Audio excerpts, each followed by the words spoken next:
안녕하십니까. 오늘은 MSO 법인에 대한 기본적인 이해, MSO를 실제로 운영했을 때 어떤 기대 효과가 있는지 좀 더 자세히 이야기해 보려 합니다. 이미 아시는 분들도 계시겠지만 병원이라는 조직은 규모가 커지고 환자 수가 늘어날수록 그만큼 관리 업무가 복잡해집니다.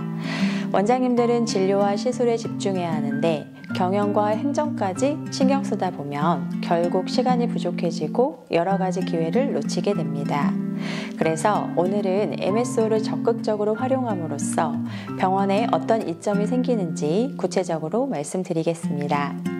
가장 먼저 떠오르는 이점은 비의료 분야에 대한 전문적인 행정 지원이 가능해진다는 점입니다. 병원은 환자의 건강을 다루는 곳이기 때문에 무엇보다 의술이 뛰어나야 합니다. 그런데 그것만으로는 병원을 안정적으로 운영하기 어려운 시대가 되었습니다. 원장님이 진료에 집중하시는 동안 누군가는 인력 관리, 인사 노무, 재무 회계, 공급망 관리, 심지어 마케팅에 이르기까지 다양한 영역을 총괄해줘야 병원이 원활하게 돌아갑니다. 그런데 이런 업무를 모두 병원 내부 인력으로만 해결하려면 인건비가 고정비 형태로 늘어날 수밖에 없고 인력 운영의 유연성도 떨어지게 됩니다. 반면 MSO를 이용하면 이런 부분을 외주로 돌릴 수 있으니 인력 운용이 훨씬 탄력적으로 바뀌고 필요 이상의 고용 부담에서 벗어날 수 있습니다. 이렇게 인력 문제를 해결하는 것만으로도 큰 장점이 있지만 MSO를 통해 업무 프로세스를 표준화하고 최적화한다는 것도 굉장히 중요합니다. 병원이 커지다 보면 중복 업무가 생기고 매번 새로운 직원을 뽑아서 같은 작업을 여러 차례 설명하고 인수인계를 해야 합니다. 만약 그 과정에서 실수가 발생하면 환자 대기 시간은 늘어나고 원장님은 진료 시간을 더 쪼개서 행정 문제를 해결해야 하는 상황이 올 수도 있습니다. 반면 MSO가 표준화된 프로세스를 갖추고 디지털 기반 시스템까지 마련해 준다면 같은 실수가 되풀이되지 않고 체계적으로 업무가 이어질 수 있습니다.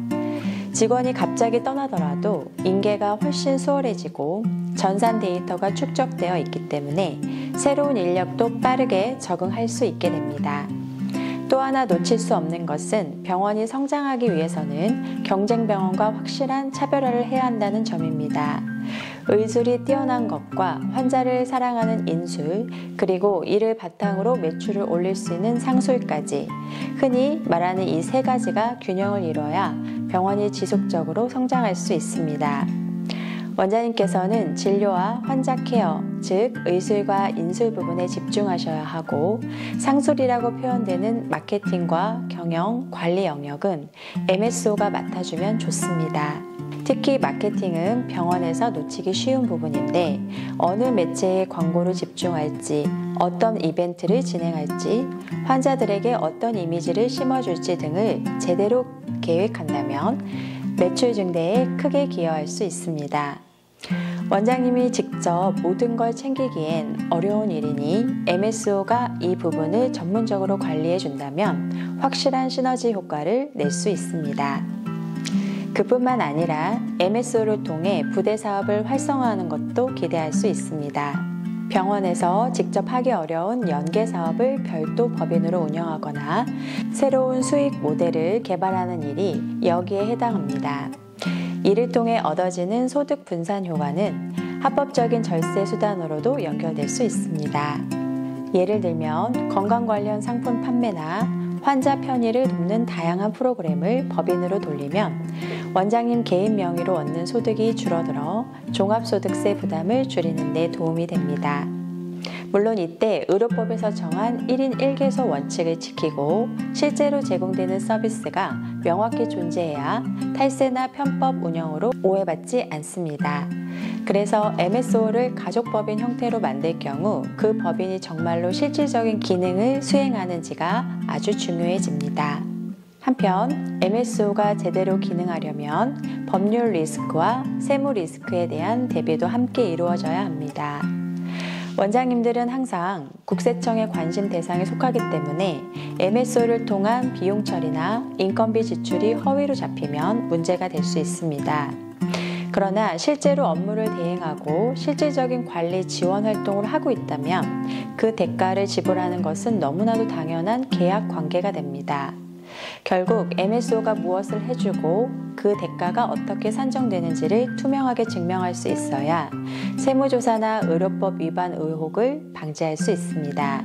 MSO라는 이름만 붙여놓고 아무 일도 하지 않으면서 비용 처리를 무리하게 잡아버리면 당연히 위험에 노출될 수밖에 없습니다. 이와 더불어 규모가 커져서 여러 병원을 프랜차이즈 형태로 운영하고 싶어하는 원장님들도 계신데 이때도 MSO가 큰 역할을 할 수 있습니다. 병원의 운영 매뉴얼과 인력 교육, 각종 SOP를 마련해 놓고 그 노하우를 다른 지점과 공유하면서 그 대가를 받는 구조를 만들 수 있습니다. 이 과정에서 MSO가 설계, 관리, 교육을 총괄한다면 원장님들은 진료와 병원 브랜드 이미지를 관리하는 데 집중할 수 있게 됩니다. 이러한 시스템이 잘 갖춰지면 병원 간 부진한 지점이 생기더라도 매뉴얼을 공유해 빠르게 개선할 수 있고 잘 나가는 지점의 노하우를 다른 지점에 전파해 전체적인 시너지를 낼 수도 있습니다. 더 나아가 MSO를 통해 의료 공급망 관리까지 체계적으로 하면 원가 절감 효과도 크게 누릴 수 있습니다. 약품, 소모품, 의료기기 등을 개별 병원마다 따로 구입하는 대신 MSO가 공동구매나 대량구매를 주도하면 경쟁력 있는 가격을 협상할 수 있습니다. 이렇게 비용 절감이 이루어지면 그만큼 환자 서비스 품질이나 병원 인테리어, 장비 업그레이드에 재투자할 수 있는 여력이 생기고 결과적으로 병원 전체의 만족도와 수익성이 높아지게 됩니다. 또 디지털 시스템을 기반으로 재고를 관리한다면 불필요한 중복 주문을 막아주고 정확하고 효율적인 재고 관리가 가능해집니다. 이는 매달 발생하는 비용뿐 아니라 인력 충원이나 재고 실사에 들어가는 시간적, 금전적 리소스를 줄여줍니다. 마지막으로 가족법인을 통한 절세 효과도 MSO 운용 기대 효과에서 빼놓을 수 없습니다. 병원장님들은 보통 고소득자로 분류되기 때문에 세금 부담이 상당합니다.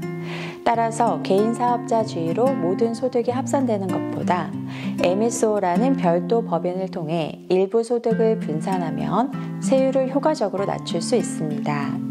다만 이런 절세 기법을 활용할 때는 철저히 합법적인 범위 내에서 그리고 실제 경영 지원 활동이 이루어진다는 것을 증빙해야 합니다. 그렇지 않고 겉으로만 MSO인 척하면 과세당국의 눈밖에 날 수밖에 없습니다. 결국 MSO가 실제로 병원의 경영 효율화를 이끌어내는가가 가장 핵심 포인트가 되는 것입니다. 정리하자면 MSO를 운영하면 비의료 영역 인력 관리를 유연하게 하고 업무 프로세스를 표준화, 최적화하며 디지털 기반 시스템까지 구축해 병원의 안정성과 지속 가능성을 높일 수 있습니다. 또한 새로운 사업 기회를 창출하고 부대 사업을 통해 수익원을 다각화함과 동시에 합법적으로 소득을 분산할 수도 있습니다. 공급망 관리를 비롯한 각종 비용 절감이 가능해지고 더 나아가 가족법인을 통해 절세 효과까지 누리는 시너지를 낼 수 있습니다. 물론 이 모든 혜택을 누리려면 MSO가 실제로 어떤 서비스를 제공하며 그 대가가 합리적으로 산정되었는지 투명하게 관리해야 합니다. 그렇지 않으면 세무나 의료법 이슈가 발생하기 쉽습니다.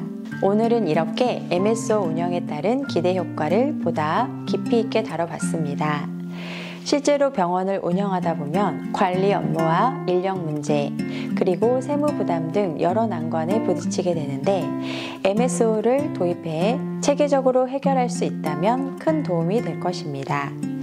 다음 시간에는 MSO를 설계하는 과정에서 주의해야 할 구체적인 요소들과 가족법인을 통해 절세를 시도할 때 가져야 할 마인드셋에 대해 더 자세히 말씀드리겠습니다.